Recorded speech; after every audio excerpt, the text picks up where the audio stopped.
Okay, I believe we are live. Hello, everybody.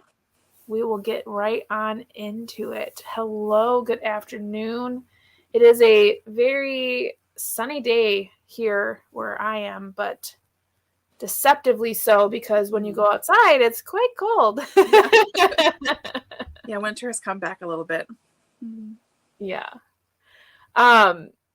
So today is our live discussion of our March read of Kate Milford's Green Glass House, which is a middle grade book. The last two books that we've read have been quite dense. So it was kind of nice to read something a little bit different. But before we get into that, let's talk a little bit about what's going to happen next month as a reminder. Okay. So for April, we did pick, or collectively as a group, we picked This Tender Land by William Kent Kruger. And we will have our reading sprints next week, Sunday, the 3rd at 4:30 Central Time. And that will be right after we do our live product launch for the month. And that'll actually be the only product launch that we will have in April, as the next scheduled Sunday that we would have done it is Easter. So really you'll only see us for that first product launch for the shop. Our productivity sprints will be right after, following that. And then the last Sunday of the month, I believe it's the 24th. 24th, yep. Yeah, will be the live discussion of This Tender Land, which should be interesting. We're going to dive right into another dense book. Historical fiction, I know. Yeah. But that's okay because it's highly anticipated. We have heard really great things from the bookish community about this book, about this author in general. So I think it'll be a really great read, no matter what kind of books you tend to read yourself. And I think the live discussion should be pretty good. So yeah, as everyone's jumping on, please say hello and welcome to you all. Thank you for being here. And if you're watching this in replay, Allie, I'm talking to you. I really hope you did not wake up for this. Yeah, no kidding.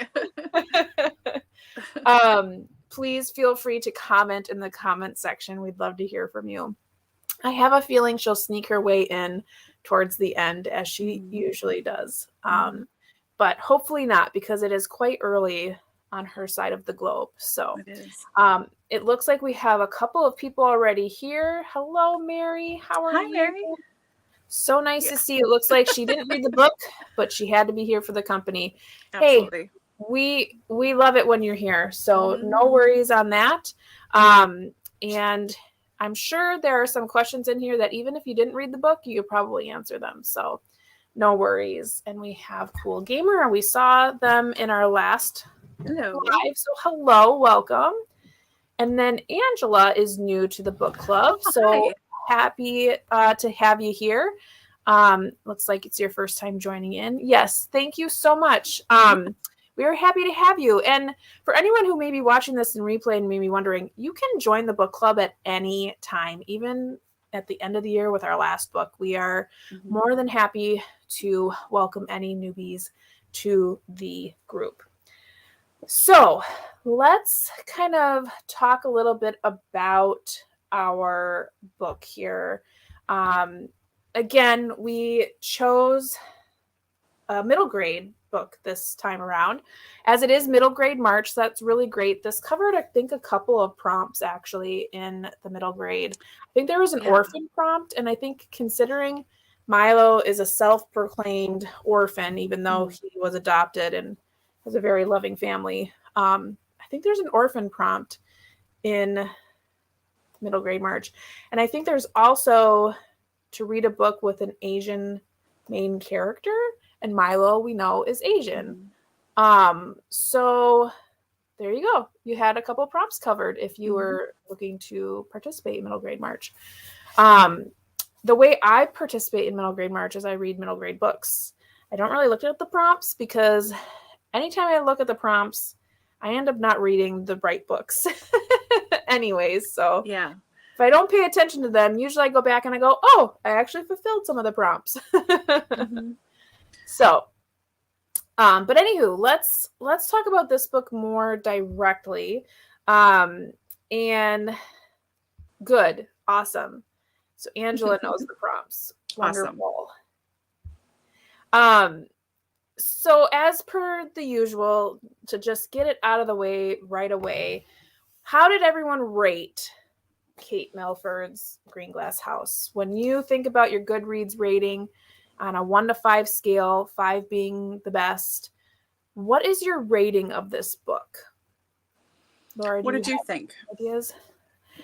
See, for me, so I'm a weirdo. I like rate really differently. So I have 3 different, get out of there. Sorry, I have my dogs here. I have 3 different criteria that I use for rating. One of which is content, so like the writing style. One is engagement, which is my interest in the book. And then the final one is creativity. So how different is this book compared to others? And did the author, with the other 2 prompts, make it a creative read? So I think overall, when I averaged it all out, it came out to be like a 3-star rating, because the content for me, because it's a middle grade book, I gave it a 3-star because I feel like the writing style was a little heavy-handed for middle grade. In engagement, I gave it a 2.5 because a lot of the time I was wondering why the book was so long, and I really did not like the chapters being as long as they were. And then in creativity, I think I gave it a 3, maybe a 3.5, because I've not read anything like this before. I mean, I've read middle grade mysteries, but there were a lot of different levels to this one, you know, having the game and having the secret at the end. And just there's a lot of pieces that I was like, that's different. But I think overall, once I average it out, I think I got it like a 3-star rating. Right. What about you? Yeah, between like a 3 and a 3.5, really. It reminded me a lot of books I read when I was a kid. So like 70s and 80s mysteries that were out when I was a kid. The only author I can think of that I still really enjoy and I really want to reread is John Bellairs. There was a lot of that because his books were a little more gothic and creepy in my memory. But there was a lot that was similar to this writing style and the stories and everything, thieves and hidden objects and ghosts and all sorts of different things. So I liked that part a lot. It sort of felt like, how do I describe this? It felt like, even though you can read it quicker because it's middle grade, you know, you can kind of scan a little faster. It still seemed like some of the pacing was off and that we were left out of some small but like missing clues. It's like, you know, if you've got a table and like one of the 4 legs is just a little shaved, a little too short, so it's just a little bit wobbly. It was sort of like that with some information coming out. Like it would be like you get all of it, but like there's a little part that's missing, but you're not sure what. It just seems like it's not all there. There was a lot of that throughout it. It was pretty complicated. And there was like double and triple names for people and for things, and like secrets on secrets on secrets wrapped in something else, hidden in a thing, you know. So it was kind of a lot, and it was fun. I enjoyed that part of it. It was really fun, but it's also like, what do we really need all of these layers and all of these things? It seemed a little, I don't want to say heavy-handed, but I don't know, something was a little off. So I did like it. I own the second book here, so I will be reading that probably in April just to see what happens next. For the back, it sounds just like the first book, just the next year almost. Yeah. But I did like it. It was enjoyable. I didn't love it. So yeah, 3.25, 3.5. Yeah. Okay. Yeah. It looks like Angela gave it a 5-star rating. Loved it more than almost all the middle grade she read that month. That's great. So that's awesome. That's very good. Yeah. It's always nice to find a 5-star read. You know, whenever you do, it's like you get so excited and then nothing else compares for a little while. So I love finding a good 5-star read. So that's awesome. That's really good. And then I believe we have another 5-star in here as well. Yes. Awesome. So we have that was read aloud, which brings up a really good question for me, because I think I said too, and I've said it kind of along the way, like, especially for middle grade, I think about reading this aloud to kids, and the chapters are so long. I just don't know how I would physically be able to read 30 pages in like a at bedtime, you mean? Yeah, so kudos to you. Also 5 stars here. I thought it was kind of like a kid's Agatha Christie. Yeah. Great winter read. It is a good winter read, and that just makes me think about how many times they brought up hot chocolate. I know. How many times are we going to bring up hot chocolate? I thought that was really cute, but at the same time, like, every time they said it, I was like, how much hot chocolate does this kid need? Like, does he drink water? But yeah, I could totally see kids loving this book. Absolutely. Because, you know, there's stories within stories, and then they're playing a game at the same time. You know, I think someone mentioned Clue, or maybe that was in a different thing that I'm thinking of. But when I first started to read it too, I was thinking about Lemony Snicket a lot, the series of unfortunate events, and just how that kind of how and obviously in most middle grade books, the kids are center of attention and they run the show. And I think it was Jenna in our Voxer group mentioned, like, the adults just never really know where these kids are. Like, they're just like gone for half the day. They skip meals. And then like later it's just like, oh, where were you? But I think a lot of middle grade books, they're specifically set up that way because it's the child's story. So like to have a parent constantly like, oh, brush your teeth and do this. And, you know, it takes away from their, you know, their storyline. But yeah, I could definitely see kids liking this book for sure. Yeah, that attic sounds so cool too. I mean, it made me want to poke around in there, you know. I used to have dreams about like special doors that would lead into like spaces like that where you just find things. So I did like the Emporium. That was fun, and how they like kind of renamed things a lot of the time. I'm reading Anne of Green Gables right now, and she like renames everything.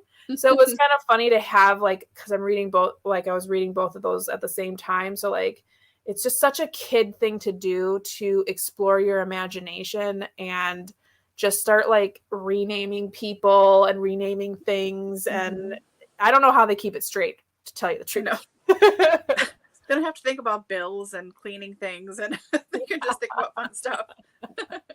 Yeah. Going back to Angela's comment, looks like she's read almost 17 middle grade books this month. Congratulations. That's awesome. Yeah. This one topped most of them, and she's a harsh rater too. So it surprises me that we're lower. I thought this would be a 4 for me, quite honestly. I really did. I mean, I said before, I bought this when it first came out in a hardcover. So like right away I was like, ooh, this cover looks amazing. This sounds cool. Smugglers in Winter. Yes, I'm here for it. And something about it just seemed, like I said, just a little bit off. I didn't love it like I thought I would, but I did like it. Yeah. I think when, at least for me, I was really like highly anticipating this book. I was really excited. And I think my imagination kind of runs away with itself when I really stare at the cover for a really long time before I start reading. And I just had all these ideas of what this book was going to be. And then I think I let myself down a little bit, specifically with the smugglers piece, because I didn't really get that piece of it. I didn't really understand why they were smugglers, and were they really smugglers, and what did they smuggle? I don't understand I didn't get that part until like the very end, where it was all coming out of why this Mr. Vinge was there. Yeah. Like this cut, but it was also, I don't know, it was weird to me. I didn't get it. There's a lot of things that I didn't get, like why that was part of the story, because realistically it could have just been a bunch of travelers, you know, like it just, there were pieces where I was like, huh. But I'm not a middle grade child, so it doesn't have to make sense to me. It has to make sense to a middle grader. Mm-hmm. Okay. Yep, it Yep. is. It is a wonderful feeling. See, Mary, you have stuff to say. Mm-hmm. Yes. So the Yeah. appreciation of the respectfulness from Milo was really interesting. You don't see that too often. In middle grade books, usually the kids are trying to like get away from their parents, or oh, they're so terrible, or whatever it may be. So that was cute. It was super endearing, and especially the constant need to come back to like spending time with them. Yeah. And having their Christmas and having their traditions. I thought that was super cute. I really did like that, especially the scene where I think it was Christmas Eve where they were just sitting on the sofa together, and then I think it was like kind of from Meddy's perspective of just kind of letting them be so they could have their moment. I thought that was a really cute scene. I liked that a lot. So nice point. And yeah, we have another one who is stingy with her 5 stars or their 5 stars. So really enjoyed reading it aloud. Awesome. Let's see here. Also love the cover, read library book, and for no reason at all want to buy it and put it on my shelves. Keep very few books after I read. See, and I keep a lot of books, but I've been getting better this year. I've been really like, do I really need this? So I don't know. We'll see about this one. You may see it later in the year. We may have some interesting stuff coming up. So you have the whole nice. Now, have you read the whole series, or is this you've just read this one? Because I know you said you read this one last April. So have you read the entire series? And is the second one, if you have, is the second one just like the year after the first? So that's what it sounds like. Yeah. Nice. What's that? Is that the second one? No, this is Ghost of Green Glass House. Oh. Anne of Green Gables. Oh. Yes, I'm really bad with 5 stars. Like I don't really give out a lot of 5 stars, especially now that I have this 3-tiered ranking. Usually takes something away somewhere, like at least a half a point. But we'll see. I have been enjoying Anne of Green Gables quite a bit, which is funny because usually I'll be the one to poke fun at something. Not poke fun in like a mean way, but just be like, come on now. But I have been enjoying Anne of Green Gables. Nice. Reading War and Peace for the March of the Mammoths. Oh my gosh, yeah. I tried 3 times and I haven't been able to get past like 4 or 5 chapters. I have not tried. I don't think I ever will. It's not one of the books that I ever would consider reading at this point in my life. It's so big. So good luck with that. I knew she'd be here. Girl, get some sleep. I know. I wonder if the smugglers part becomes more important later in the series, but then seems odd not to have it more prominent in the first book. Absolutely. I mean, I really liked their stories, especially the lady's story. I can't remember her name. The lady with the knitting bag, but her story with the relics. I loved that story. I was really pleased with that story. I really liked listening to that. I read it, but I feel like, you're listening to it because she's telling it. I really liked that story. Yeah. Yeah. But again, like, what did she smuggle? What kind of smuggler was she? I don't understand that part. I didn't get the smuggler thing at all. I was just whatever. Yeah, I thought there would have been it would have been darker in tone overall, and that there would have been active smuggling happening, not just like talk about it happening in the past and like sneaky stealing and things. I thought it would have been like an active smuggler's ring, and like that underground railroad situation would have been active, something like that would have been active, and that gate would have led to something else. It would have been a secret passage by where the gate was, and I thought it would be more like that. But again, maybe second, third book, Yeah. I feel like it would, like you said, it would have been more active. It was less active, I feel. And even though like Milo and Medi were doing things, it didn't feel as active as I thought it would have been. But regardless. It doesn't look like they read the whole series. Okay. Oh, yeah. That's perfect age. Yeah. Oh my gosh. Yeah. That's a great age group for middle grade books. And there are so many books that you can read for middle grade. I mean, there are a lot. And there are a lot of good ones out there too. So what is that book series? It came out probably 15 years ago. It was like there were numbers in all of the books, but it was like, I want to say it's the 39 Clues, but it's not the 39 Clues. And it was written by 2 authors, like one bigger name and then a smaller name. And it was about 3 siblings who had to go around the world traveling to decipher these codes to figure out where their parents were. Oh my gosh. Roger Corman, was that one of the authors? Maybe someone else out there. Do they know Gordon Corman? Maybe, yes, Gordon Corman.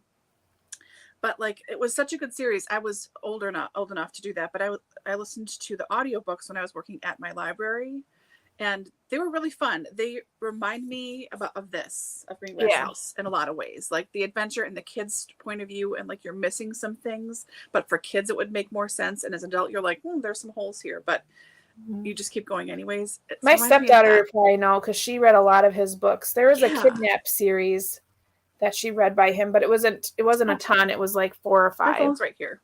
Okay, you looked it up, and I'm going to get through these comments here. Sorry, we have Allie. She said, "Yes, I'm here. Run." Yeah.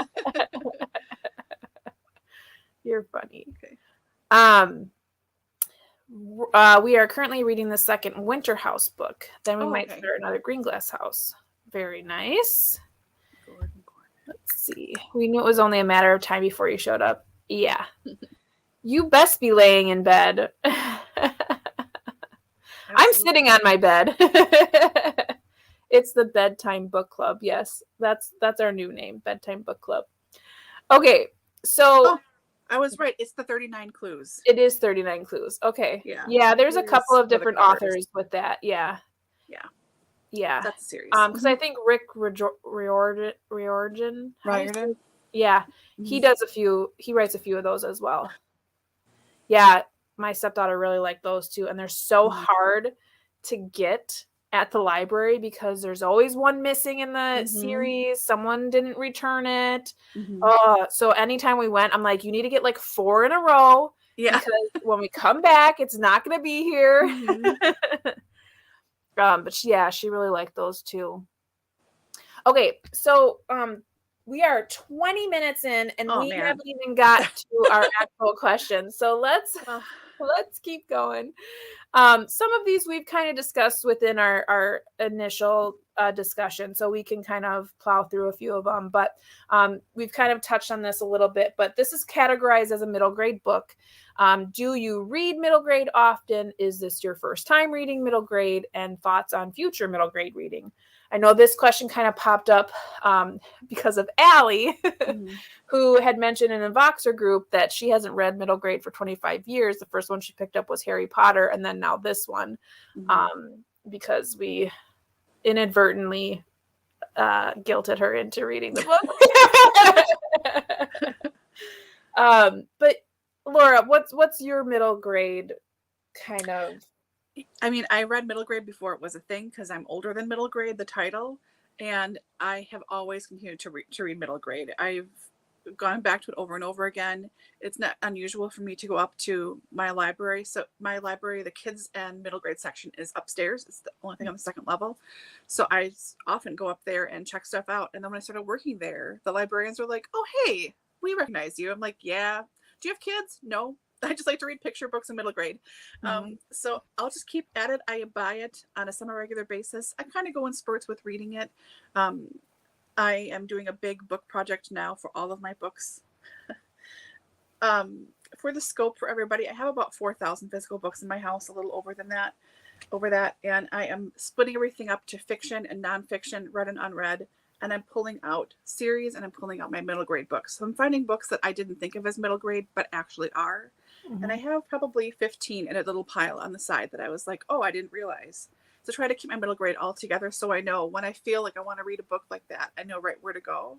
Yeah. So I've got a bunch. So I will keep reading it. My mom still reads middle grade. My mom still reads picture books too. She's not 80, but she's in her 70s.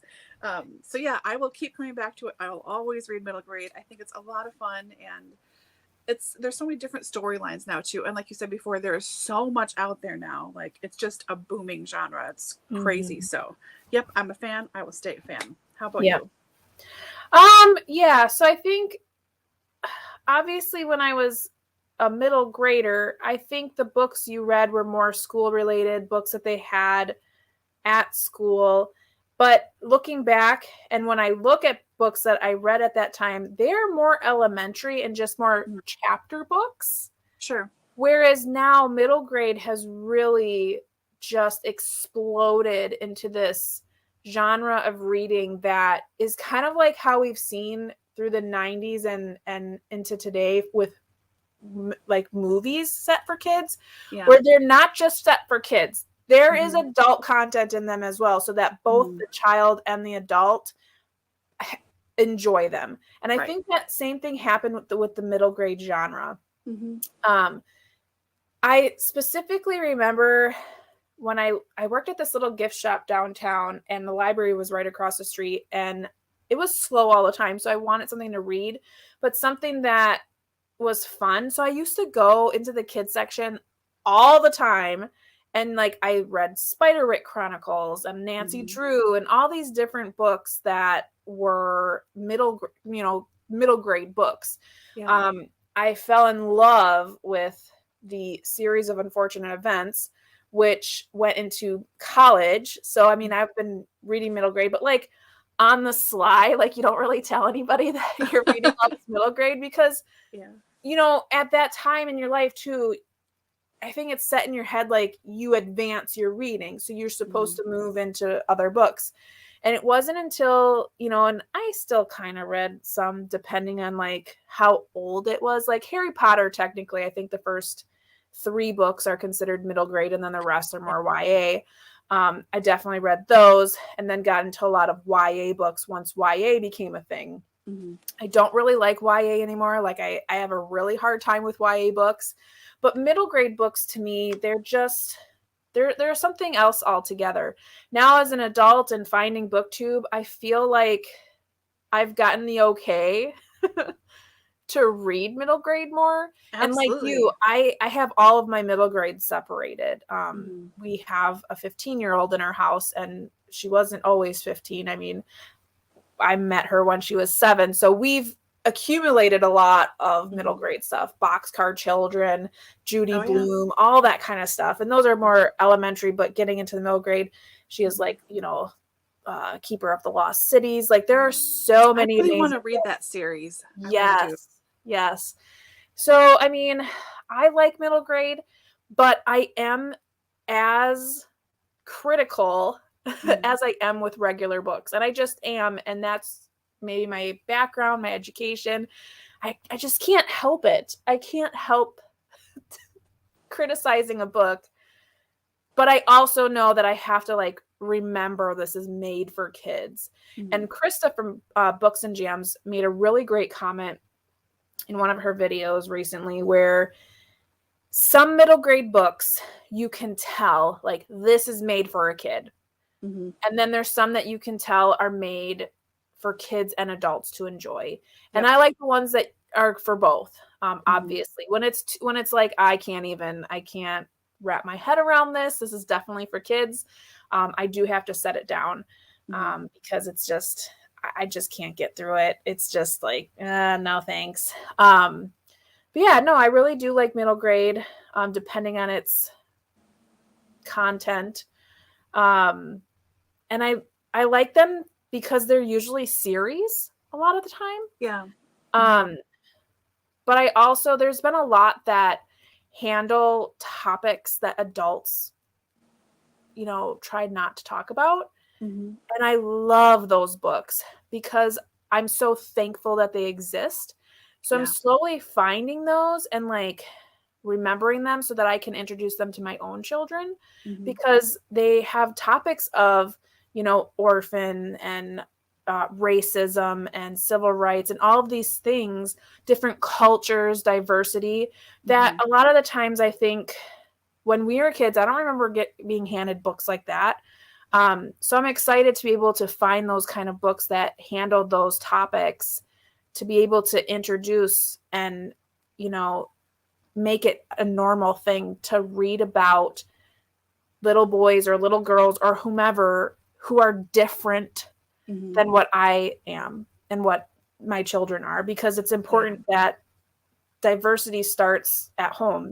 Like you can't just grow and then throw an 18-year-old out into the world and say, oh yeah, and by the way, it's real diverse out there. Right. You have to encourage that growth and encourage that understanding. So I think middle grade books have a lot of opportunity there. And I've been finding a lot of really great books lately that handle a lot of those issues that I really appreciate. So yeah. And not check that Rainbow too. What's that? Check Reading Rainbow too, because that's a lot of picture books, yes, for kids, but there are some, like you said, books written just for kids that are really varied and stuff. When I was little too, that was such a big deal, probably when you were little too. But like that's how I knew to look for that sticker on books when I was a little kid. And even when I was a little bit older too, I would still read the new Reading Rainbow books because they were interesting and different, I loved Reading Rainbow. I just loved what is his LeVar Burton? LeVar Burton. LeVar. Oh my gosh. Every time he would be on TV, I was like in love with him. It was so like his voice. I wanted to marry him so bad. Oh my gosh. I loved him so much. Yeah.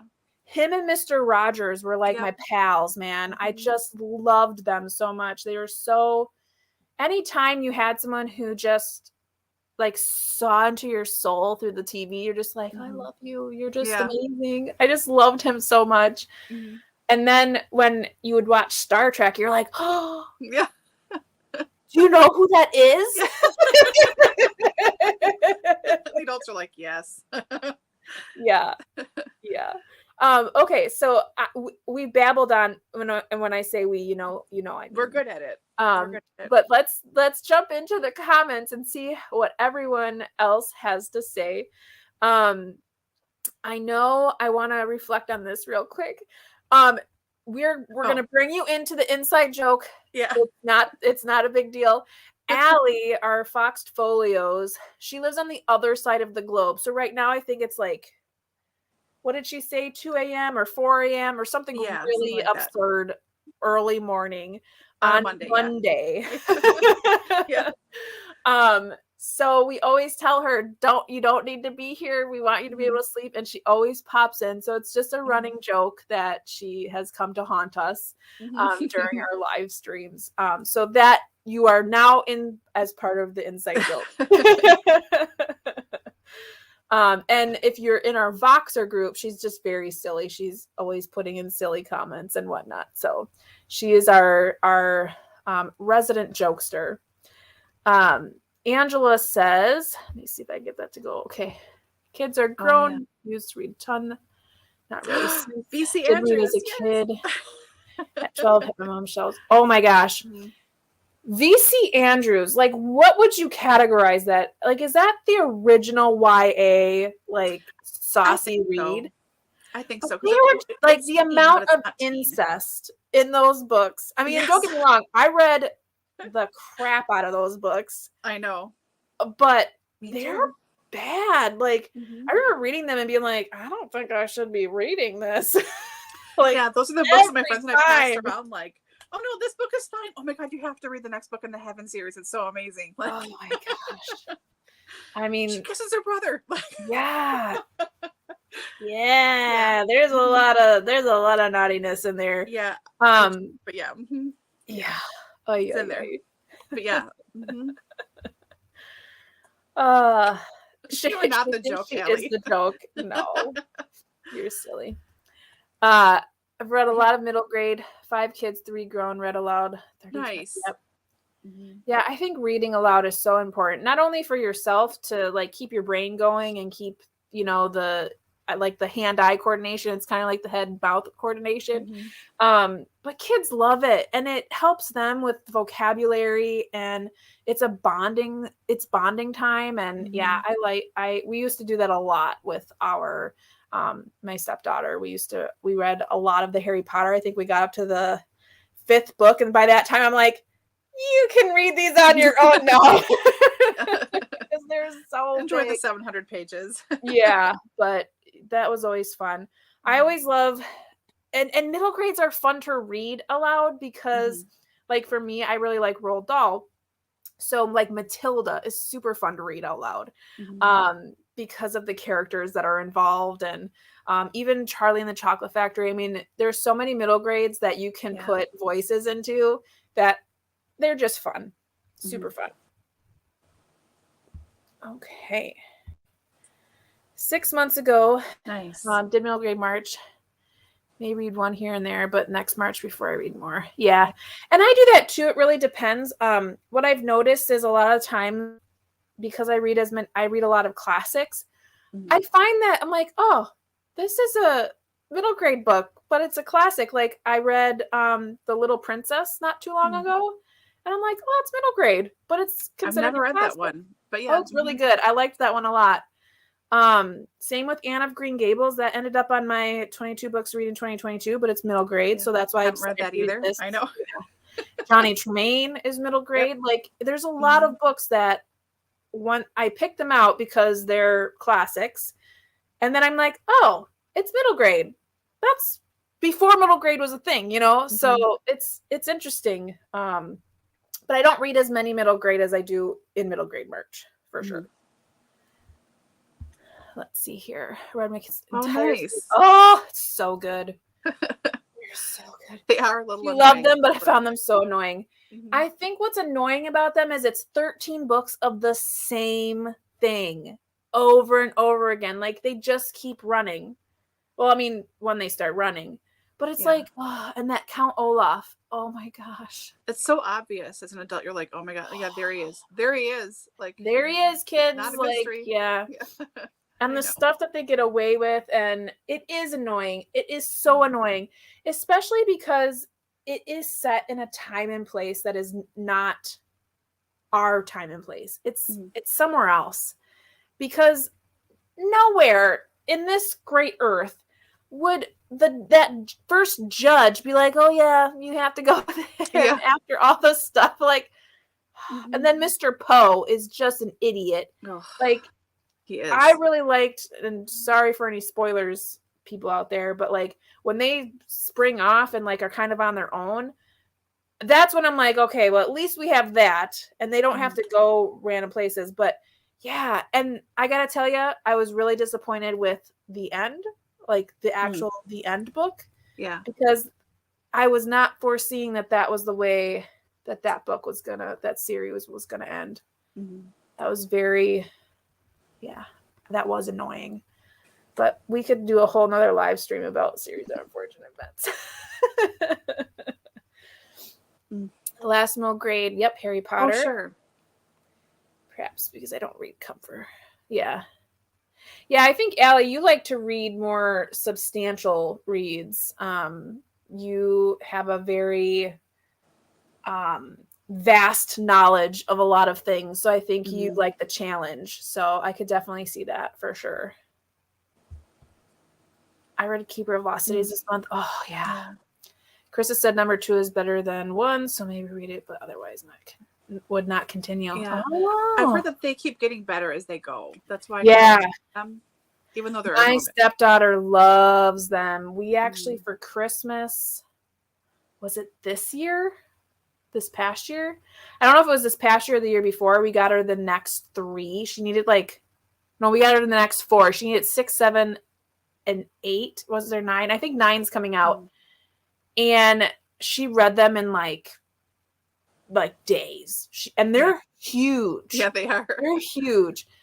So I would definitely agree with Krista. I think as you get farther in, they get better. But they also get way bigger. And I've never seen anybody with a hardcover copy of those. I've only ever seen them with the paperbacks, and we only have the paperbacks. And like, it makes me so nervous because I do not like to crack my binding. Mm-hmm. And with a book like that, like, I don't know how you wouldn't, because it's massive. Yeah. So when you're in there, like, how do you not crack it? Oh, I just, it makes me feel so nervous. Oh, Jenna's here. Wonderful. Hey, Jenna.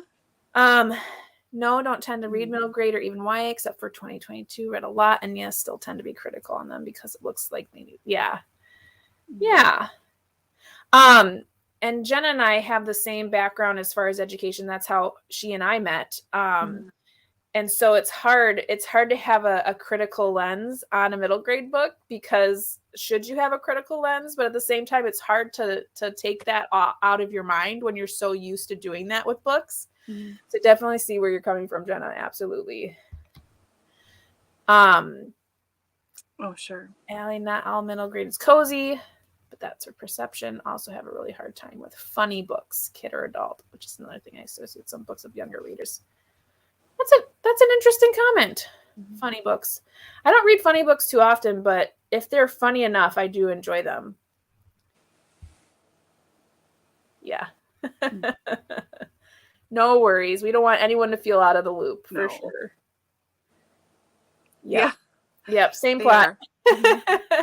Like Secret, she's a crush on her secret brother, and they make out once or twice before they find out. Dates her horrible stepsister instead or something. Yeah. Yep. Angela, I hear ya. I have read the series twice on my own. I have read them aloud to my stepdaughter up to 5, so the first 4. And I'm expecting my own child now, and they will be read Harry Potter. So I will have another opportunity or 2 to read Harry Potter. Yeah. I'm older than middle grade. Yep. Resemble that comment. That's cute. Yeah, they all had like a J on it for juvenile. Like that was the middle grade designation, was the J. Yep. Well, and they were always in the kids section. So to try to like find, because really what it was like board books and chapter books. But their chapter books are not middle grade. Chapter books are for advancing reading. Right. And it's like after picture books. Yeah. Yeah. It's like, your Ramona and Beezus. Those are like your chapter books.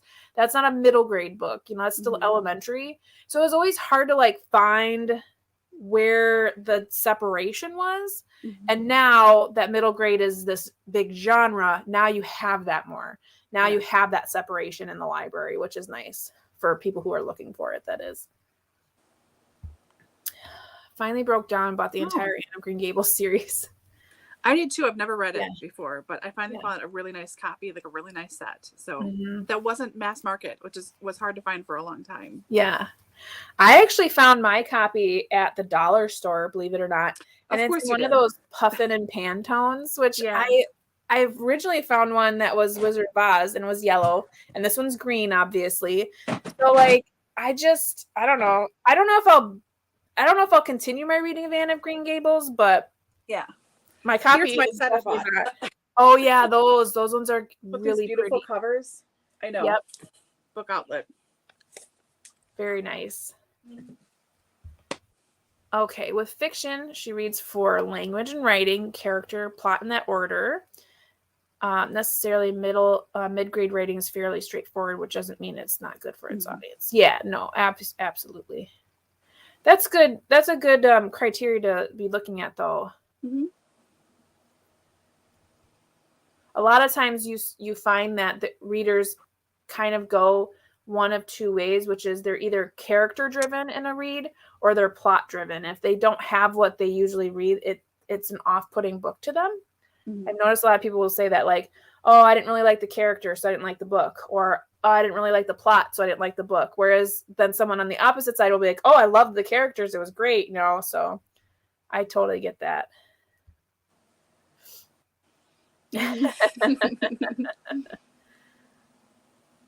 Nice. Yeah, I think a lot of us have some kind of background in English. I'm guilty too. Yeah. So they are so long, but the chapters are short enough and exciting enough that, yes, it does take you months, but it's really fun. If you read like a chapter a night, it's super fun. And sometimes, like in my case, when we were reading, I'd be like, one more chapter. And I'd be like, but because they were short enough, like, and I'm not saying they were only like 5 pages, but they were anywhere between 10 to 15 pages long.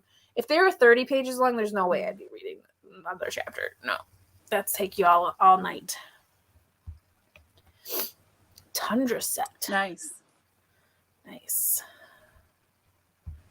Here we go. What's your favorite book ever? Oh boy. We're finding some kindred spirits here.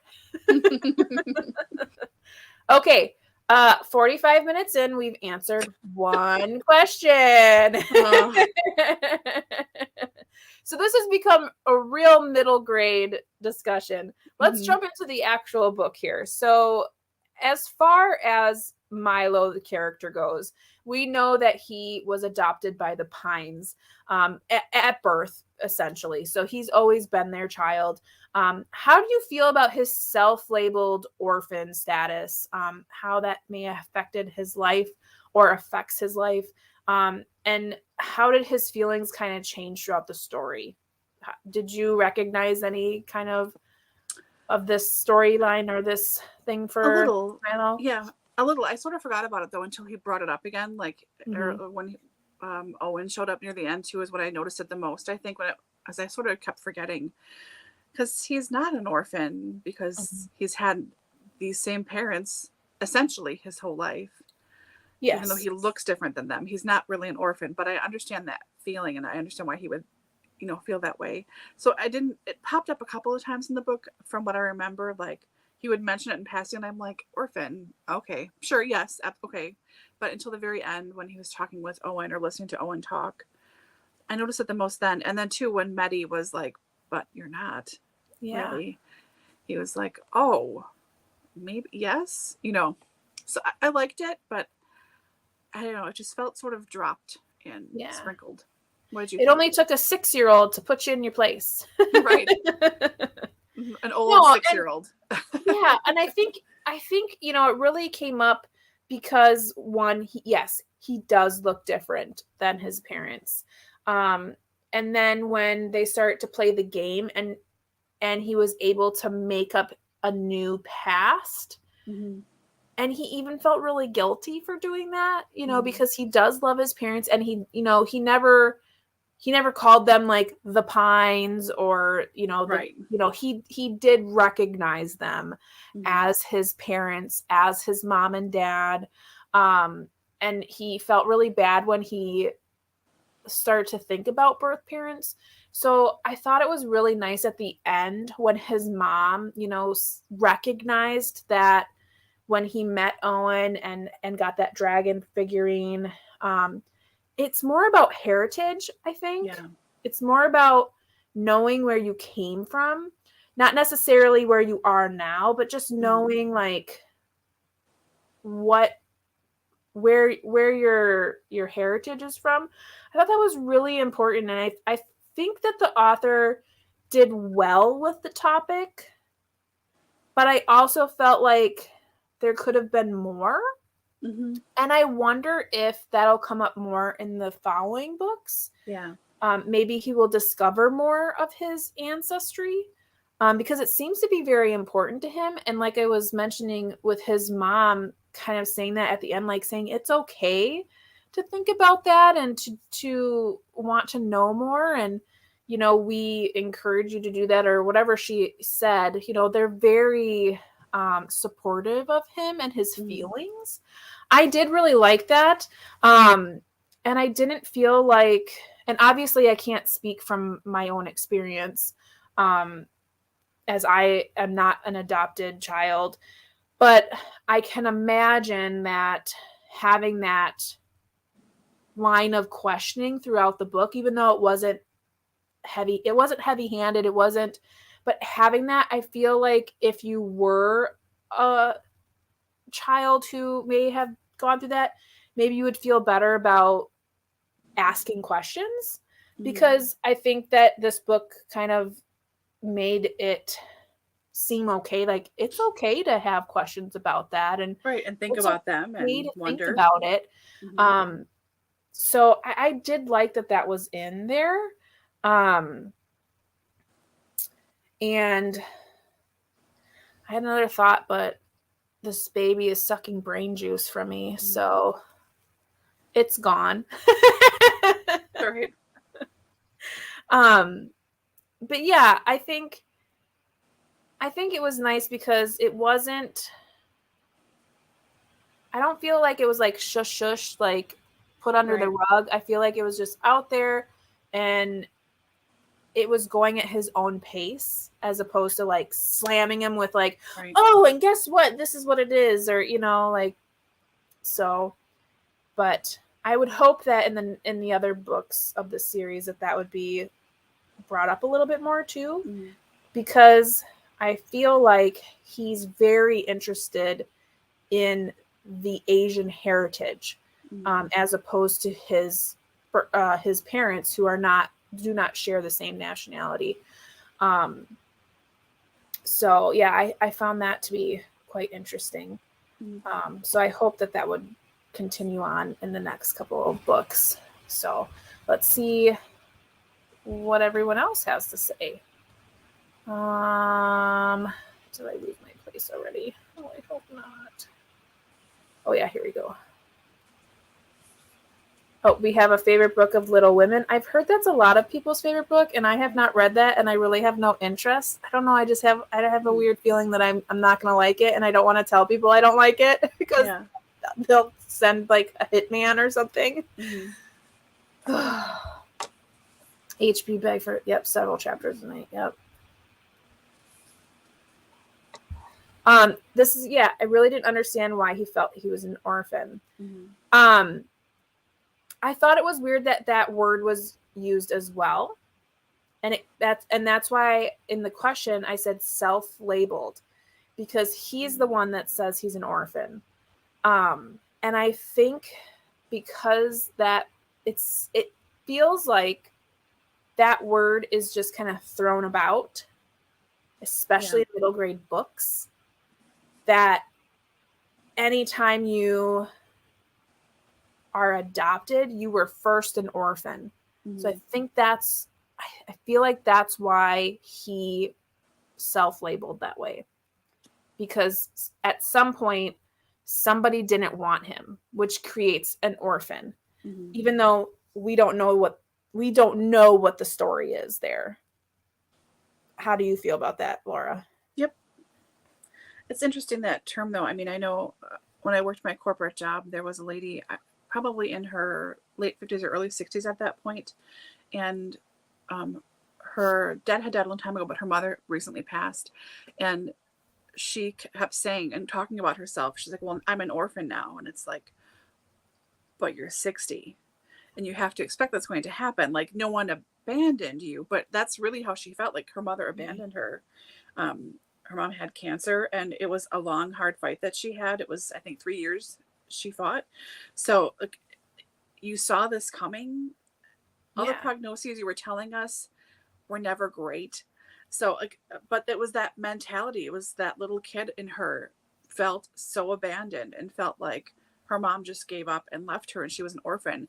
And it was like, that's really strange, because that's not the definition of what that is, but it's how she felt. And that's absolutely valid.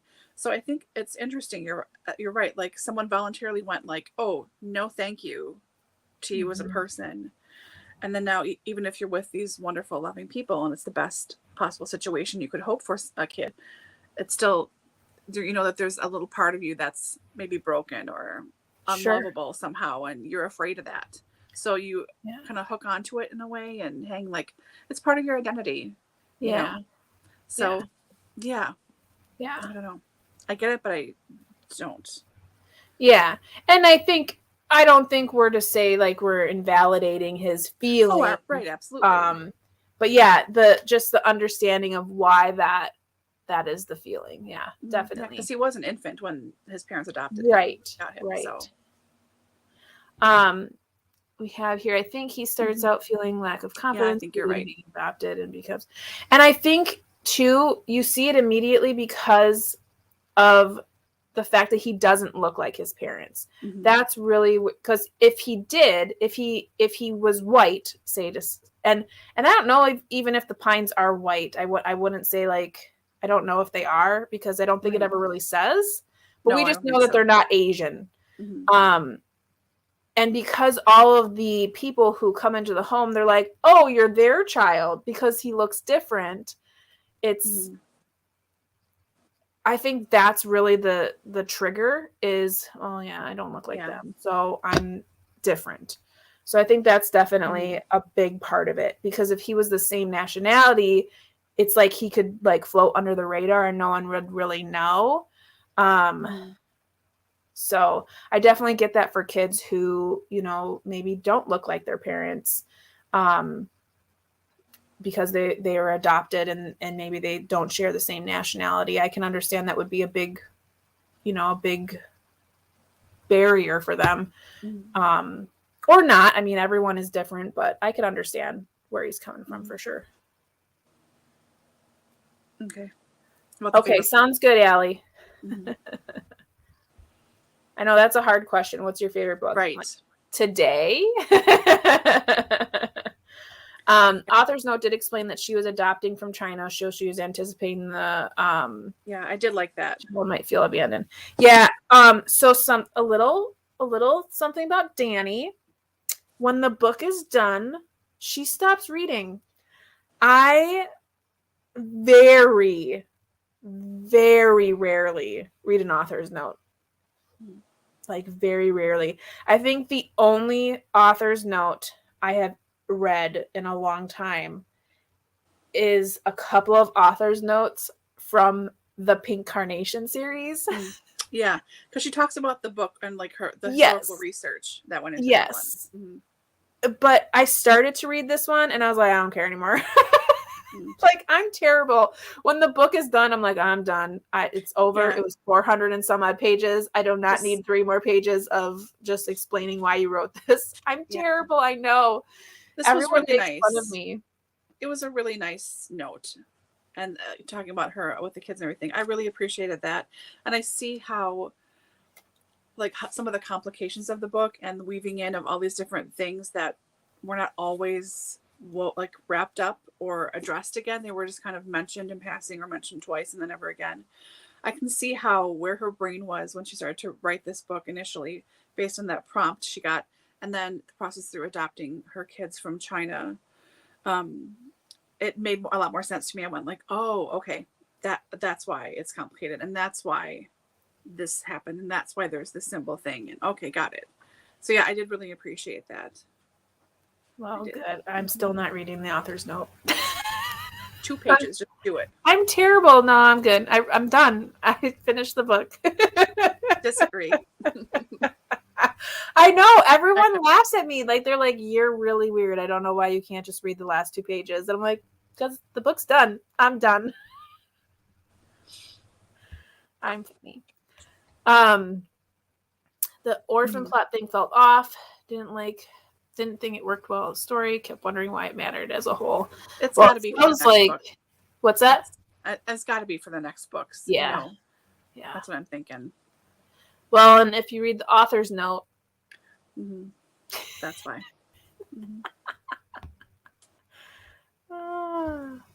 I felt as though he was an organ. Yeah. Okay. Oh, felt he was an orphan so the author could have those discussions about heritage and to some degree race. Could be. It could be a plot device. I think because too there's that like there's those symbols on the keys that he finds upstairs in the attic, and then also in some of the stained glass around the house too, that it was a nice sort of tie-in, like maybe his birth parents has something to do with that house, and it wasn't an accident that the Pines adopted him and everything. That's what I'm hoping for. Yeah, I think this book is very much a setup for the rest of the series as far as like certain plot lines, and even Owen and him. Yeah. Like, coming into the story at a really odd time. And even that little love triangle thing was really weird. But I think him being introduced into the story, I think has more to do with Milo. Right. In the future. Because it seemed odd that he was even there, if not to validate some of Milo's feelings. So yeah. Did anyone else think Milo is being presented as having ASD? I did think so. I wasn't sure like what official diagnoses would be or anything, but yes, on the spectrum, I think for sure. Being a sensitive kid, and he's got to have stuff planned out when it doesn't go right. He has a hard time adapting. I mean, that's very much me too. I'm a sensitive person, and I relate to that a lot. But that's he a ended good up point.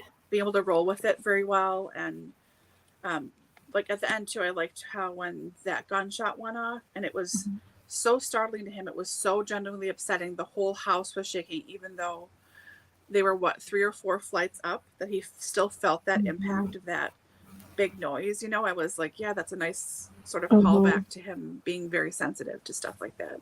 So yeah, I liked that part. Well, nice. And too, when someone was in his room and they didn't put the stuff exactly right. And him when he like had to make the bow perfect and everything too. So like having things a certain way. That's a good point. I did not think of that at all. So thank you for bringing it up. That is a really good point. Now looking back at a lot of things, I definitely can see it, which is nice. It's more representation in the book. So very cool. A lot of books do that just for a reason. Doesn't always work well, I found. Yeah. So she's talking about bringing him in as an orphan to talk about the other topics. Yep. Fan favorite. How did this book compare in how it was handled to others that you've read? That is a very vast question. I think it's interesting. I'm wondering what Baby Alive thinks, because she's probably read a lot more to do with that, since she has kids who are currently middle grade. And there's so much more out now than there was when we were that age. I think for me, if I were to answer that question, I would say that I feel like this is one of the middle grade books that doesn't feel like middle grade. It feels like it's got to be middle grade because of the content and the characters' ages. But in reading it, it feels like it's a little more upper level in vocabulary and writing style and chapter length. And there's just a lot that feels more adult-like. But I wouldn't say it's young adult. Right, it's in between. Yeah. So, yeah. I feel like it's more of like a sophisticated middle grade, I guess is what I would say. Just because of the topics it's discussing, but more so though the writing style and vocabulary is a little highbrow for 9 to 13-year-old, maybe 13-year-old, but like 9 to 12, like I don't know about that.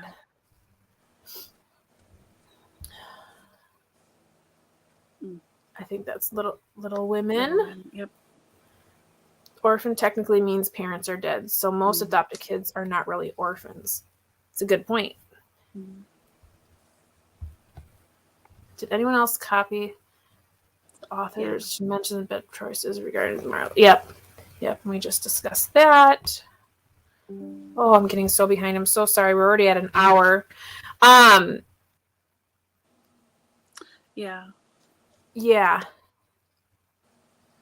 Yeah, I think there are times where things do feel forced. I don't know that I feel like anything was forced in this book, but I do feel like there was a lot going on. There was a lot of stuff that I was like, I don't know if this all needs to be in one book. Like, can we handle one thing at a time? Especially for middle grade. Yeah. So, But that is a good point, because I feel like we do see that a lot. Mm-hmm. Let's see here. Everyone comments on his difference, so really that's what makes him feel different. Yeah. Deleted my comment because I already mentioned it. It's okay. I rarely read author's note. Yeah. See? I think for me, one, I'm tired by the time I'm done reading a book. I don't want to read anymore, and I'm done with it. But on the other side too, like, I've had so much critical theory, and I really like reader's response critical theory, which is, I'm going to take from the book what I want to take from the book. And I don't want the author then telling me later what I should have gotten out of the book. So that's, I think, one of the reasons why I don't like to read the author's note. And that is why I liked the author's notes in the Carnation series, because they were historical notes. So they were actually like giving you the historical context of where they took like certain themes or situations, like if it was an actual event. Mm-hmm. That to me is more interesting than why you wrote this book. I don't want to know that, because I want to read the book for what it is. So I think that's why, and I just don't want to read 2 more pages because I'm a dork. Oh yeah, I don't read introductions either. That's going to spoil your whole read. Especially classics. They give everything away every single time. Everything away. Yep. Interesting. Yeah. And we don't know. I mean, maybe he is, maybe he isn't. But yeah, OCD would definitely, fit to some of those tendencies as well. Sure. Yeah. Yeah, it was a locked door. I mean, it really was. Sometimes literally. But it really was. Literally. They're stuck in this house, oftentimes without power. They can't get out and do anything. And people keep arriving. Yep. Weirdly.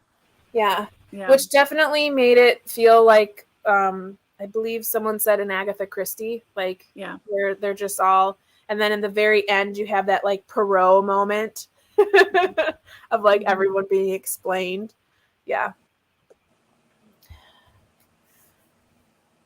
And the Chinese heritage worked well in Green Glass House. I understand him feeling that he didn't fit because he didn't look like his parents. Makes sense for him. Absolutely. I do hope they expand on that, though, in the next book. Yeah. Not that, I mean, I don't really intend on reading that anytime soon, but I'll tell you. You'll tell me, Laura. Yep, I'll tell you. Yeah. Because I think that meant a lot to him, and that was really significant. And the reader felt, at least for me, I felt like it was really significant. So I was surprised that it wasn't expanded on more. It was more or less like patting on the head, like, okay, now you have this little dragon figurine. You can stop talking about it now. Like, I feel like it needs to, like, there needs to be more. So I'm hoping that comes up later. So, yeah. Okay. So we are past the hour mark. We have not hit a lot of these questions. However, we've kind of gotten them. Yeah, we've talked about a lot. Yeah. I think just for funsies, I think there are 2 more that I feel like maybe we should talk about. So I'm hoping that everyone feels comfortable with staying just a couple more half hours. But obviously, the elephant in the room. What did everyone think about Meddy's secret? And do you feel like that enhanced the story? What do you think, Laura?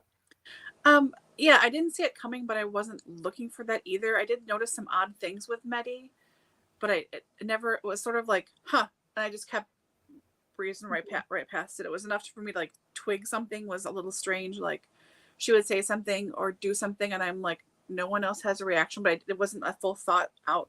Sort of like, that's weird. And then when she finally reveals herself at the end, I was sort of shocked. Not sort of. I was shocked, and then I went, oh no, that makes sense. Yeah. What I didn't get was the explanation of how she's 6, but she's 40, but she's 6. Like how she first talked about it, I was like, what?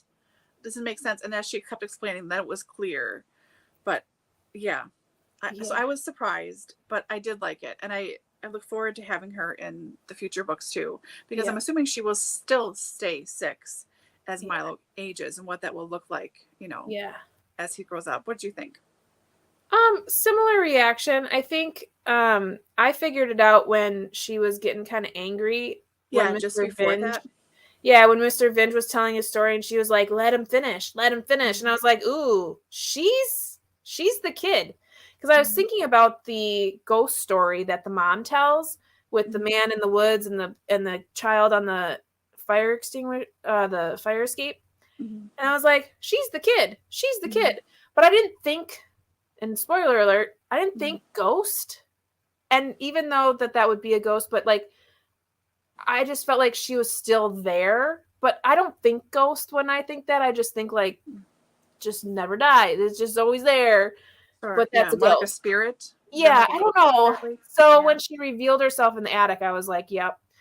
Because when that scene was happening, I was like, why is nobody telling her to be quiet? Why is nobody like acknowledging this kid who is like yelling at this man? And then I was thinking too, like you said, there are so many parts in the book where like something would happen and I'd be like, that's weird. But then he would just keep going on. And it was like when she was under the table and was telling him what to say. And I'm like, why is this lady not going like, hey, little girl, can you come out of the, Right. Why is the mom not saying towards there? Yeah. And why was the mom like never saying, hey, Maddie, did you eat lunch? Or hey, Maddie, what are you doing? Or hey, Maddie, it's time for bed. Or nothing. She just like gallivanted around like she was on her own. And I'm like, but her mom and her sister are here making all the food. Why is she not part of that? So there's a lot of things where I was like, that doesn't make sense. But like you said, you just keep reading because you're like, whatever. Like, because it's a kid's book, you're like, it's just part of this being a middle grade, that the kids are just doing what they need to do to move the plot along. But in actuality, she was being ignored because she was not visible. And the main like clue is the fact that she had the invisibility cloak. Yeah. But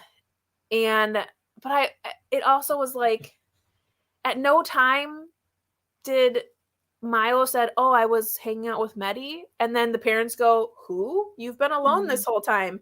So that was weird to me too. Like that never came up, like that he never said, oh, I've been in the attic here with Meddy, or I'm going outside with Meddy, or anything like that. So, but if he is on the spectrum, maybe they're just used to him maybe having an imaginary friend or something, or doing something that would explain why he would be looking to the side to say hi. Like he would want to make eye contact with somebody, even if he knew them, that he's uncomfortable with that. Like he would, Well, he even said to her, like, you let me run around the house looking like I was talking to myself. Yeah. And I was like, yeah, she did. And whenever his mom, but he's a kid. I mean, he's a kid. They know he's playing that game. Right. And when his mom was talking to him, she'd always be like, hey, kid, which would be like, you could address a group of kids that way almost. If it's just two of them, like, hey, did you eat? Well, and when he said too, like when Meddy likes to eat last because she likes to watch everyone. And I'm like, but was she eating? Because she didn't eat in this last time. Clearly. Yeah. So I wasn't surprised, but at the same time, I was like, but why is this now a ghost story? Now it's a ghost story. It's not just a Smuggler's Inn. It's not just a mystery. Now it's a ghost story. There just seemed like a lot going on. I know. And I think because I have always had the second book too, which is called Ghosts of Green Glass House, I just assumed there were ghosts in this one as well. Yeah. So I don't know. I shouldn't have been as shocked at it as I was, I suppose. There you go. You have someone that wants a buddy read with you. All right. There you go. I'm not I would for that. say don't try to find her on Instagram because she won't respond. No. I keep meaning to make Instagram for a book bubbler and not just my personal one. And it's on the bottom of my list every single month. Yep. It's been that way for 2.5 years. I would say, if anything, if you are not in our Voxer group, if you have Voxer, I would say that is probably the best way to get a hold of Laura in It still some way. might take me a couple of weeks, but I will get back to you. Yeah. Yeah. Mm-hmm. But didn't see it coming either. Love it when you can be surprised in a book. Absolutely. Mm-hmm. Surprises are always fun. I was wondering why no one spoke or about Maddie. She did not go sledding, etc. I did not see that secret coming. Yeah. Yeah, it was so weird. Like, after the fact, you start to think about like all of the interactions that she's had with people, and you're like, oh. And when she was just describing how she like slammed him in the door to see if he would get through it, I was like, that was kind of funny, because I was like, why did she just do that? Like, just slam him in the door. Okay. I realized there was something up pretty early on, but thought she was just okay. Yeah. Oh yeah, like an imaginary friend. You are very perceptive. Random Chinese fact. Oh, that is accurate. Say that word, by the way. Landesgown? I always assume. Landesgown? Okay. Lansdowne, yeah. Yeah. Lansdowne. Transliteration of Blue Crown. I figured it must have been pretty accurate to have it be like sort of a key point of this really big book, you know. Yeah. I think that's all. I think that's got to be a big point in our next. The third book is called Blue Crown. Oh. So it probably does open up a lot more about his heritage, which would be good. Not on Instagram, nor do I have. Okay. Well, there you go. Then we're in a similar wavelength. Yeah. Dani, there was one scene where the dad says, "You keep saying we," but that was the only time the parents seemed to address it. I don't even remember that. Yeah. But yeah, that's why I kept thinking, like, because he would say that what they're doing. Like, well, we were, and then he corrected himself right away to say, well, I was, because Maddie's always trying to like hide out behind the Christmas tree and stuff, which makes more sense then too, because it looked like he was just back there playing and talking to himself if he was back there. Yeah. You know, but well, and I think he's a very conscientious boy, so I don't think he ever wanted to get her in trouble if what they were doing was not allowed. Mm-hmm. So he would always just be like, "Oh, well, I did this." So yeah, okay. Oops. Now I want to keep reading the series. You go, girl. Yeah, do it. Do it. Absolutely. There you go. Group buddy read. Yeah. I will not be participating. But you all do it to it for sure. You could even do it in the same Voxer group if you wanted. Just need to make sure you know which book you're talking about. Oh yeah, I see Blue Crown right there. Mm-hmm. Okay.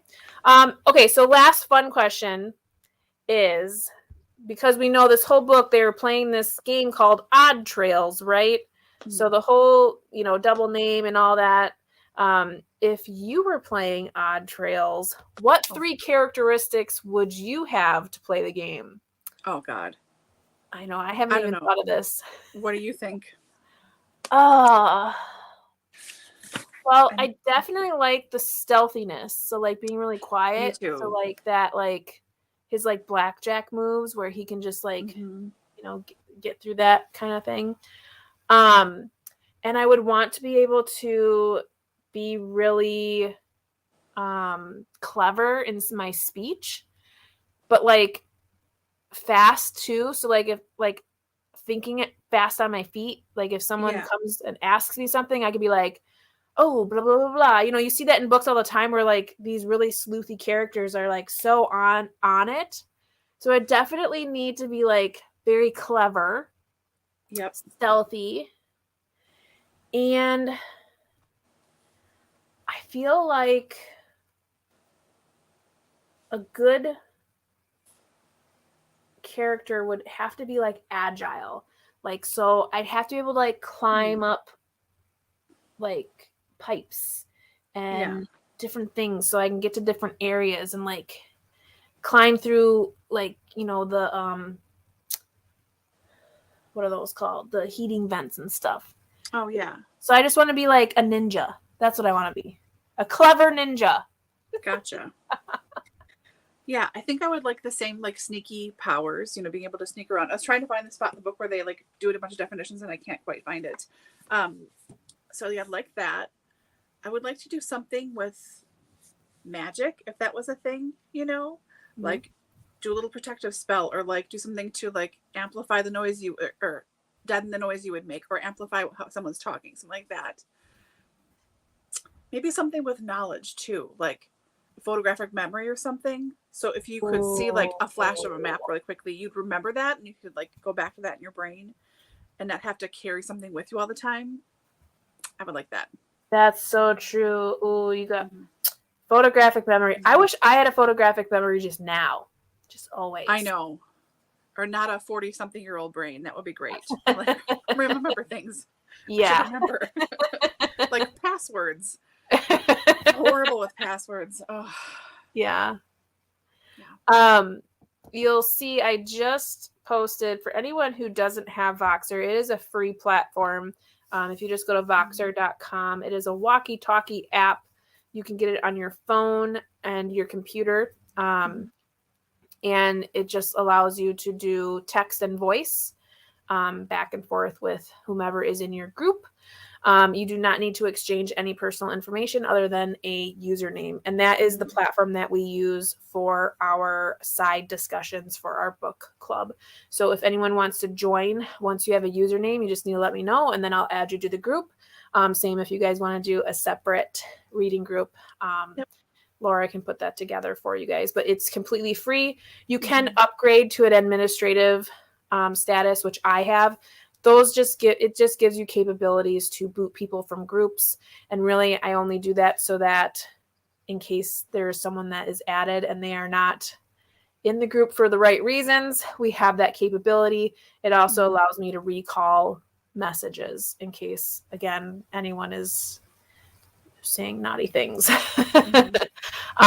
But you do not have to have the, I think it's like $4.99 for the upgrade. So anywho, here we have some characteristics. So invisible. Yep. That's a good one. A mind reader. Ooh. Those are all great. Mind reading, you would like, I think you would want it, but then at the same time, I think about like the Twilight series and the Sookie Stackhouse series and how it's such an ailment because you don't want to hear people's mind, like their thoughts. That I'm like, is that really a good thing? I think I would only want to be a mind reader if it could just be off and then like on when I want it to be on. Gotcha. Like, what are you thinking? Oh, and clues would automatically glow. Oh, but how would you know like it was a clue? Like, so the universe is telling you it's a clue.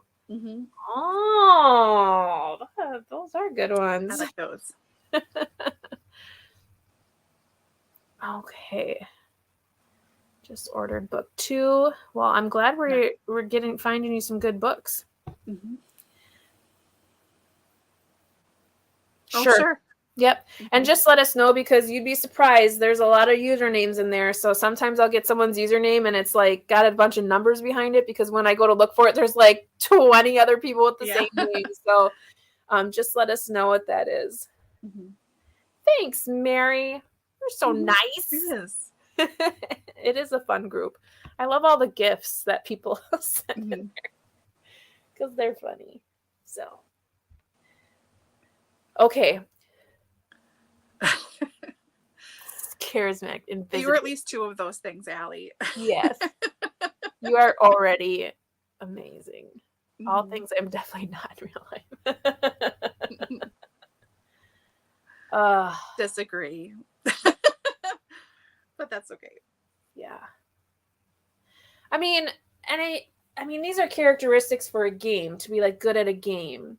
But like if we're really talking about like superpowers, I mean, that's a whole other game. Because I mean, in most cases a lot of superheroes really have like one main superpower and then like more on top of that. But if I had a superpower, man, I don't know. Teleportation. That's a good one. But like Doctor Who, so time and space. Yeah. That's what I would like. I'd like a phone box, essentially. Like the ability to time travel. Mm-hmm. That is a good one. I don't know, because I want them all. Yeah. Yeah, that would be ideal. Yeah. But like I wouldn't want them all at one time. Like I only need them when I need them. I always thought I wanted to fly, but do I need to? No. Yeah, I just think about like all the crap that I schlep with me on a daily basis. Like I have my purse, which weighs like 8 pounds, and I have my tote bag. When I go to work, I have at least one rolling cart of laundry, if not 2 of them, plus a bag of laundry sometimes. Like if I could carry all that junk with me as I'm flying, that would look like a crazy bag lady flying. Like, what's happening there? Yeah. To be like invisible too, or like, yeah. Mm-hmm. So I think teleportation, if I could be like, let's just all go, like, take all the stuff here now. That would be really nice. I think I always just wanted to be a witch. I just always wanted magical powers. Yeah, me too. Like, just, like, oh, I forgot my water over there.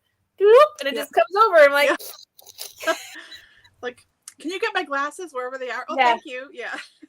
Like Sabrina the Teenage Witch, or Bewitched, or I Dream of Jeannie. Just something where I can just like, there it is. There it is. Yeah, that would be nice. Oh, I don't know about that. I really would. No. We kind of do know you in real life a little bit. Through the interwebs. Ooh, pause time like Zach Morris. Mary, I didn't know you were such a big Saved by the Bell fan. Yes. Time travel, yep, to get info. And always invisibility. Yep. Yeah.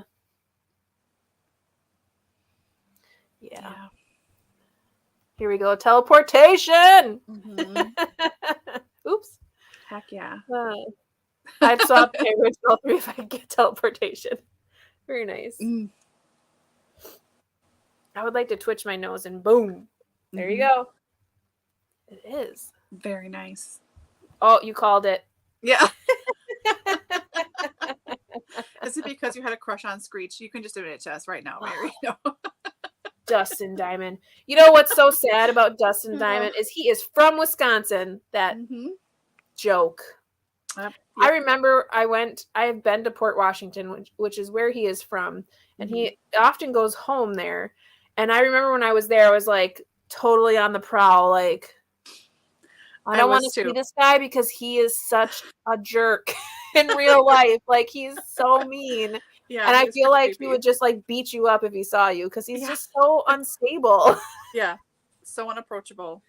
Oh, and I feel bad because I think the character he played really carved that into him. Yeah. Unfortunately, like, and the celebrity that comes with that, and people not separating the character from the person. So I definitely have empathy for him for sure. Yeah. But from what I have read in like local news and like stuff, like specifically for us here in Wisconsin, like he is unkind. Like do not cross paths with him because he is unstable. And how did he had cancer, right? Is that what he died from, or did he kill himself? Because he was, I think, on a watch for too. Is he? I didn't know he passed. Oh, I did not know that. Maybe I don't remember. 4 or 5 years ago. Yeah. I don't remember. Yeah. I think he might have had cancer. Yeah, that could be. Mary said Screech is no longer with us. Yeah. Woot woot. Hey. Cheese heads. Yeah, it's so funny because like I know this isn't the case, but I feel like there are so many people from Wisconsin on BookTube. Like the more and more I found, I'm like, oh, she's from Wisconsin. Oh, from Wisconsin. Wisconsin reads. Because there's nothing else to do but turn cows, right? Tip cows. Right. Oh my gosh. Anywho. Okay, so fabulous discussion, everyone. I am thoroughly enjoying today's discussion. I thought this would be pretty quick too. It is like been an hour and a half, so I I seriously thank you all for being here Mm-hmm. and joining us. And I'm very excited for next month to see where this read all takes us. This Tender Land by William Kent Kruger. You can start as soon or as late as you want. There's no, certain amount of pages that we do per week for all of you newbies out there. We just kind of roll with it until the live discussion. And we do kind of discuss a little bit within the Voxer group. Sometimes, some months we talk more about a book and some we talk a little less. It just depends on how everyone's feeling. But for that Voxer group, if you are commenting on the book, just remember to always put a little prompt so that anyone who is going to listen to your message knows that it may be spoilery. You cut out. Oh, did I cut out? Oh, I'm sorry.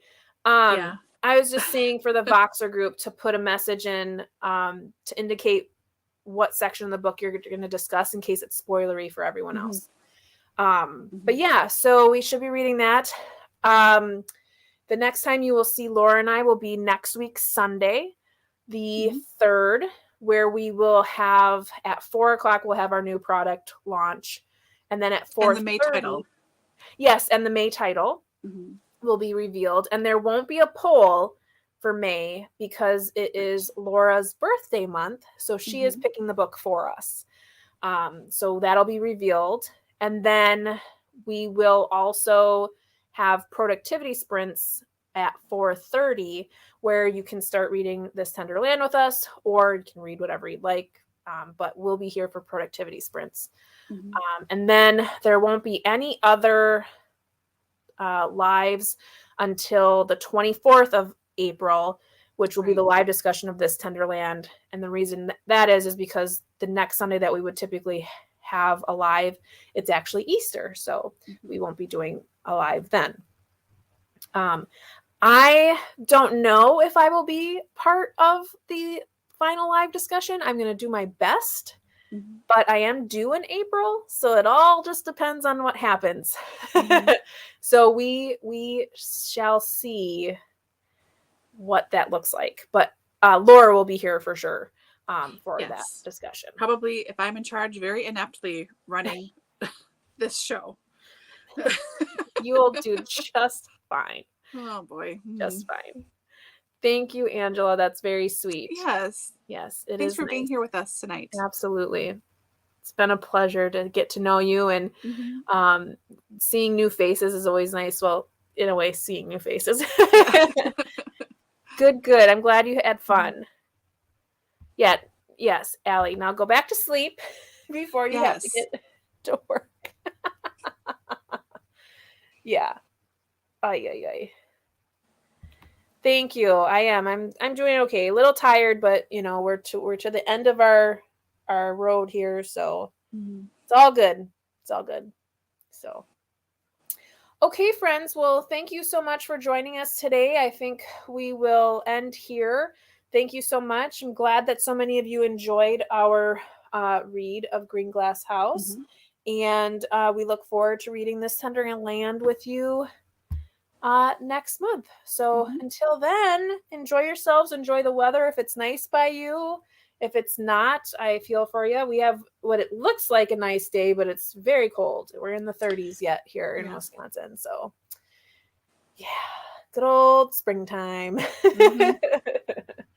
Okay, friends, you all have a good day. Bye now. Bye, everybody.